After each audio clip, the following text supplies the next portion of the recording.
একদিন এক ইহুদি একদল মুসলিমের সামনে এসে দাঁড়িয়ে বলল, যদি তোমরা সত্যি সঠিক পথে থাকো তবে আমার 3টা প্রশ্নের উত্তর দাও। কেউ পারলে আমি মেনে নেব ইসলাম সত্য ধর্ম। প্রথম প্রশ্ন, বলো তো আল্লাহর আগে কি ছিল?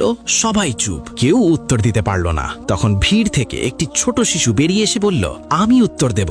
শিশুটিকে দেখে ইহুদি হেসে বলল, ঠিক আছে বলো।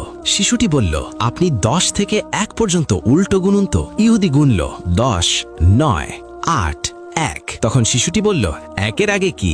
ইহুদি বলল, 1-এর আগে তো কিছুই নেই। শিশুটি মুচকি হেসে বলল, যদি গাণিতিক 1-এর আগে কিছু না থাকে তবে আমার এক ও আদিতীয় আল্লাহর আগেও কিছু নেই। তিনি আদি, তিনি অন্ত।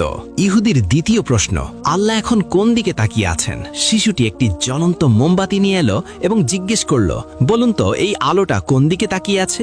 ইহুদি বলল, আলো তো সব দিকেই সমানভাবে ছড়ায়। শিশুটি বলল, আল্লাহ তো আসমান ও জামিনের নূর, তিনি কোনো একদিকে নয়, একই সময় সব দিকে এবং সবার ওপর দৃষ্টি রাখেন। হতভম্ব হয়ে ইহুদি বলল, শেষ প্রশ্ন, আল্লাহ এখন কি করছেন? শিশুটি বলল, এটার উত্তর দিতে হলে আপনাকে আমার জায়গায় নিচে দাঁড়াতে হবে আর আমাকে আপনার উঁচু চেয়ারে বসতে হবে। ইহুদি রাজি হয়ে নিচে নেমে দাঁড়ালো আর শিশুটি চেয়ারে বসলো। বসে সে শান্ত কণ্ঠে বলল, আল্লাহ এখন এটাই করছেন, আপনাকে নিচে নামিয়েছেন আর আমার মতো ছোট একজনকে সম্মানের উচ্চাসনে বসিয়েছেন।